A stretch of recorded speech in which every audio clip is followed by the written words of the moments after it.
Good morning students. आज हम लोग जो है मेज के ही लीफ ब्लाइट्स के बारे में पढ़ रहे हैं। लीफ ब्लाइट्स डिजीज़ होते हैं मेज में, मक्के में, तो उसके बारे में देख लें।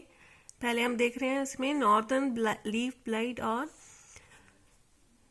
टर्सिकम लीफ ब्लाइट।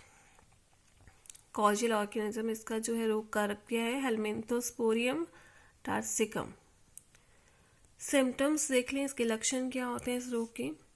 कवक जनित रोग है तो हम लोग हेलमिंथोस्पोरियम टर्सिकम जो है वो कवक है, फंगस है। लक्षण वृद्धि की किसी भी अवस्था में दिखाई पड़ सकता है। पौधा परागण के बाद काफ़ी अधिक रोगग्राही हो जाता है। पॉलिनेशन के बाद बहुत ज़्यादा रोगग्राही हो जाता है। रोग का प्रारंभिक लक्षण निचली पत्तियों पर अंडाकार जलाशोषित छोटे धब्बे बनते हैं।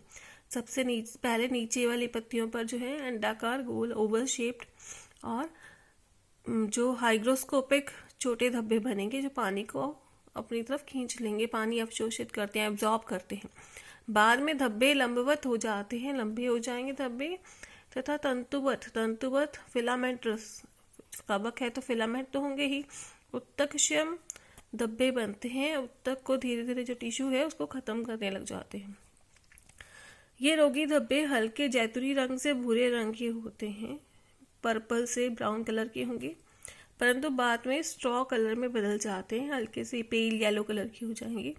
रोगग्राही प्रजातियों की संपूर्ण पत्तियां धब्बों से ढक जाती हैं। जो रोगग्राही प्रजातियां हैं उनकी संपूर्ण पत्तियां धब्बों से ढक जाती हैं। पौधे में भुट्टा निकलते समय रोग का संक्रमण होने से उपज में कमी आ जाती है। जब भुट्टा लगने लगता है मक्के में, उस समय अगर रोग का संक्रमण हो तो उपज जो है, जो यील्ड है, उसमें कमी आ जाएगी। रोग कारक के बारे में बात कर लें। जो कवक है वो कॉनिडियोफोर्स को जैतूनी रंग में बनाता है। इनमें 2 से 4 भित्तियां पाई जाती हैं, 2 से 4 सेल में वॉल पाई जाती हैं, तथा ये रंध्रों द्वारा बाहर निकलते हैं, स्टोमेटा द्वारा ये बाहर निकल जाएंगे। कोनिडिया जो है हीलम बनाते हैं, जो इनके पहचान का मुख्य लक्षण है। ये स्पेंडल शेप्ड होते हैं तथा इनमें 3 से 8 तक सेप्टा पाए जाते हैं। ये क्या है, स्पेंडल शेप होंगे तथा इनमें 3 से 8 तक सेप्टा पाए जाते हैं।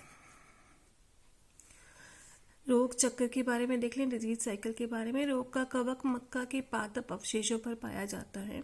जब मक्के की कटाई कर दी जाती है तो उसके अवशेषों पर भी वो पाया जाता है। एक ही खेत में लगातार फसल लेने पर रोग कारक मक्का के पौधों पर उत्तरजीवी रहता है। उसी फसल पर, उसी खेत पर अगर बार बार हम मक्के की फसल लेते रहेंगे तो वह जो कवक है उसी खेत में रहेगा। कवक के स्पोर्स जो रेन ड्रॉप तथा वायु के द्वारा संचरित होते हैं। तो ट्रांसमिशन किससे होगा, रेन ड्रॉप्स, पानी की बूंदों से, या फिर वायु द्वारा, और लंबी दूरी तक पहुंचकर वसंत ऋतु तथा गर्मी में बोई गई फसल पर पत्तियों में संक्रमण करते हैं।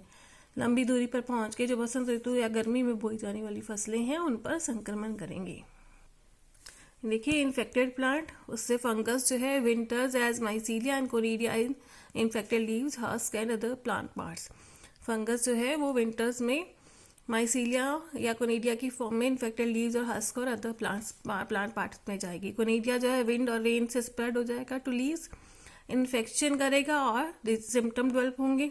Secondary spread of conidia from leaf lesion से सेकेंडरी स्प्रेड होगा और वापस से इन्फेक्टेड प्लांट में आएगा। तो अब देखें इसकी अनुकूल परिस्थितियां कौन सी हैं। फेवरेबल कंडीशंस, अधिक ओस का गिरना, उच्च नमी तथा मॉडरेट टेम्परेचर। अधिक ओस का गिरना, उच्च नमी तथा मॉडरेट टेम्परेचर की बात कर रहे हैं। संक्रमण के लिए 6 से 18 घंटे तक पत्तियों की सतह वाटर फ्री होनी चाहिए। अगर संक्रमण फैलना उसमें पौधे में करवाना है या होना चाहिए वहाँ पर संक्रमण, तो उसके लिए 6 से 18 घंटे तक पत्तियों की सतह जो है पानी उस पर नहीं होना चाहिए तथा तापमान जो है 16 से 24 डिग्री सेंटीग्रेड रहना चाहिए। अब मैनेजमेंट कैसे करेंगे, मान लो रोग हो गया, उसको कैसे दूर करना है वो देखें। खेत को कुछ समय परती छोड़ना है, खाली छोड़ना है, उसके बाद उसमें क्रॉप रोटेशन फॉलो करनी है। ठीक है। फसल कटाई के बाद जुताई करके अवशेष नष्ट कर दें। कटाई कर दी, प्लोइंग करनी है, हार्वेस्टिंग करें या प्लोइंग जब करेंगे तो प्लोइंग करके जितने भी वहाँ अवशेष निकलेंगे उसको नष्ट कर देना है। इंडोफिल M45 @ 2 ग्राम पर लीटर के साथ टसलिंग स्टेज के साथ प्रथम तथा दूसरे स्प्रे 15 दिन बाद करें। तो ये केमिकल दिया है, इसका स्प्रे करना है, पहले दिन करना है, फिर उसके बाद 15 दिन बाद करना है। नेक्स्ट देखिए साउदर्न लीफ ब्लाइट और मेडिस लीफ ब्लाइट। कॉजल ऑर्गेनिज्म में इसका जो रोग कारक है हेलमिंथोस्पोरियम मेडिस। ये साउदर्न दक्षिण भारत की तरफ ज्यादा पाया जाता है। सबसे पहले USA में रिपोर्ट किया था, 1968 में देखा गया। 1970 में पादप महामारी के रूप में रिपोर्ट हुआ। 15% फसल प्रभावित होती है। जब 1970 में हमने पहली बार इसको महामारी घोषित की थी। दक्षिण भारत में यह एक विनाशकारी रोग है, उपज में 70% की कमी कर सकता है। लक्षण देखें, सिम्टम्स देखें। रोग का लक्षण पत्ती, लीफ शीथ, ईयर, कोब, शैंक तथा व्रंत पर दिखाई पड़ सकता है। रोग का जो लक्षण है पत्ती पर, लीफ शीट पर, ईयर, कोब, शैंक और तथा व्रंत पर दिखाई पड़ सकता है। नए धब्बे डायमंड की तरह होते हैं जो कि परिपक्व होने पर लंबवत हो जाते हैं। नए धब्बे क्या है, डायमंड की आकृति के होंगे और परिपक्व होने पर जो है लंबे लंबे दिखाई देंगे। ये धब्बे शिराओं के पास बनते हैं जो कि चौड़ाई में सीमित होते हैं। पत्तियों की एकदम शिराओं ऊपर ऊपर जो बनेंगे, टॉप पर बनेंगे और जो है चौड़ाई में सीमित होते हैं। इस प्रकार ये धब्बे अंत में आयताकार हो जाते हैं, 2 से 3 सेंटीमीटर लंबे हो जाते हैं। धब्बों का रंग रेडिश ब्राउन होता है जिनका किनारा गहरा भूरा होता है। धब्बों का जो रंग है वो रेडिश ब्राउन होगा और इनका किनारा जो है भूरा होगा। प्रभावित पत्तियां आग से झुलसी दिखाई देती हैं। जो प्रभावित पत्तियां हैं वो आग से झुलसी दिखाई देती हैं। संक्रमण अगेती होने पर पत्तियां परिपक्व होने से पूर्व गिर जाती हैं। जो संक्रमण है अगर सबसे पहले हो जाएगा, फसल के होते सारी उसको जो है संक्रमण हो जाता है तो पत्तियां परिपक्व होने से पहले ही गिर जाती हैं, मैच्योर होने से पहले गिर जाती हैं। रोग से प्रभावित दानों पर ब्लैक मोल्ड, काली फफूंद ढक जाती है जिसके कारण कॉब रोट हो जाता है। फफूंद अगर दानों पर लग जाए, उसको ढक दे काली फफूंद, तो उसको कॉब रोट कहते हैं। यदि सीडलिंग्स में संक्रमण होता है तो ये विल्टेड होते हैं, मर जाते हैं। पैथोजन के बारे में देख लें। हेलमिंथोस्पोरियम मेडिस के बारे में कवक की 3 रेसेस पाई जाती है, जो रेस OCT 3 रेसेस है। इन्हीं रेस के आधार पर अलग अलग लक्षण दिखाई देते हैं अलग अलग पौधों पे। रेस T के संक्रमण के कारण मक्का के पौधे में Texas male sterile cytoplasm CMS T cytoplasm बनता है जिससे पादप महामारी उत्पन्न होती है। कवक काफी लंबे कोनिडियोफोर बनाती है जो कि कर्व्ड होते हैं और रंध्रों द्वारा बाहर निकलते हैं। कवक जो है काफी लंबे कोनिडियोफोर बनाएगी जो कि कर्व्ड होते हैं और रंध्रों द्वारा बाहर निकलते हैं, स्टोमेटा द्वारा बाहर निकलते हैं। कोनिडिया कर्व्ड होती हैं परंतु हीलम अनुपस्थित होती है। जो हीलम है वो नहीं बनेगा, इसमें एब्सेंट होगा और कोनिडिया जो है वो कर्व्ड होंगे थोड़े से। रोग चक्र के बारे में देख ले। ये रोग पॉलीसाइक्लिक होता है। पॉलीसाइक्लिक मीन्स एक से ज्यादा चक्र चलते हैं इसमें। कवक या तो एसेक्सुअल होगा, कोनिडिया बनाती है, अथवा सेक्सुअल एक्सकोस्पोर्स उत्पन्न करती है जो कि कॉर्न प्लांट को संक्रमित करते हैं। रोगी पौधे के द्वारा नम तथा गर्म दशाओं में कोनिडिया प्राइमरी इनोकुलम उत्पन्न किए जाते हैं।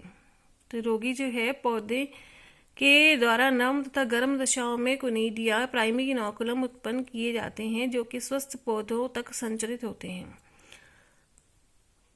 ये संचरण हवा तथा वर्षा के द्वारा होता है। कोनिडिया पत्तियों तथा शीत पर संक्रमण मृदा द्वारा करते हैं। जो पत्तियों पर और उसके मक्के की शीत पर जो संक्रमण होता है वो मृदा द्वारा होता है कोनिडिया के। कोनिडिया एक दिशा में पोलर जर्म ट्यूब बनाकर अंकुरन करते हैं जो कि नेचुरल ओपनिंग स्टोमेटा के माध्यम से पत्तियों के अंदर प्रवेश करते हैं। पत्तियों के प्रभावित धब्बों से कोनिडियोफोर्स बाहर निकलते हैं। इन्हीं कोनिडियोफोर्स पर कोनिडिया विकसित होते हैं जो कि दूसरे रोगग्राही होस्ट को संक्रमित या रोगी करते हैं। कवक अपनी ओवरविंटरिंग कवक जाल तथा स्पोर्स के माध्यम से पादप अवशेषों पर पूरी करते हैं। जो उनकी विंटरिंग की स्टेज है, विंटर में ये क्या करते हैं, कवक जाल या स्पोर्स के माध्यम से पादप अवशेषों पर अपना समय व्यतीत करते हैं। ये देखिए यहाँ पर बात कर रहे हैं यहाँ पर कि इन्फेक्टेड क्रॉप मैच्योरेशन में क्या होगा, सीवियरली इन्फेक्टेड प्लांट होगा। सीवियरली इन्फेक्टेड प्लांट जो है विंटरिंग स्टेज जो है वो पैथोजन जो है कॉर्न की डैब्रिज पर बिताएगा, जो मक्के की फसल के अवशेष उन पर रहेगा। स्पोर प्रोडक्शन होगी। स्पोर प्रोडक्शन से क्या होगा, spore dispersal. Spores land on corn leaves पर वो लैंड करेंगे। लैंड करते ही seed germinate and penetrate leaf surface को पेनिट्रेट करेंगे। पैथोजन डेवलप करेगा, इन्फेक्ट करेगा। सिम्टम्स अपीयर होंगे। लेजन्स इन द फॉलिएज में जो है लक्षण दिखाई देंगे, उसके धब्बे दिखाई देंगे, लेशंस दिखाई देंगे। अब ये देखिए लेशंस इन द फॉलिएज जो है वहां से सेकेंडरी डिस्पर्सल ऑफ कोनिडिया की बात भी कर रहे हैं, क्योंकि यहाँ कोनिडिया बन चुका है लेजन्स में। कोनिडिया का डिस्पर्सल होगा और वो कोनिडिया लैंड करेंगे मेज लीव्स के ऊपर। Spore land on corn leaves. तो ये है इसका डिजीज साइकिल, रोग चक्र। अनुकूल परिस्थितियां देख लें। रोग विकास के लिए अनुकूल तापमान जो है 16 से 23 डिग्री सेंटीग्रेड या पत्तियों की सतह पर पानी की उपस्थिति रहती है। मैनेजमेंट, फसल कटाई के बाद अवशेषों को जुताई के बाद द्वारा नष्ट करना। फसल कटाई के बाद अवशेषों को जुताई के बाद नष्ट करना। कटाई हो जाए, हार्वेस्टिंग हो जाए तो फ्लोइंग के बाद जो उसके रेजिड्यूज हैं, प्लांट रेजिड्यूज, क्रॉप रेजिड्यूज, उनको डिस्ट्रॉय करना है। इंडोफिलैम 45/2 ग्राम पर लीटर की दर से पहला स्प्रे टसलिंग स्टेज पर और दूसरा स्प्रे जो है 15 दिन के बाद करें। तो सेम केमिकल है जो पहले हमने बात किया था, वही केमिकल का स्प्रे करना है इस रोग को रोकने के लिए, हेलमिंथोस्पोरियम मेडिस। तो ये थे आपके लीफ ब्लाइट्स ऑफ मेज। आप लोगों से रिक्वेस्ट है कि आप इसे जो है मैक्सिमम शेयर कीजिए ताकि मैक्सिमम स्टूडेंट्स को बेनिफिट मिल सके। So thank you very much for today's class. All the best.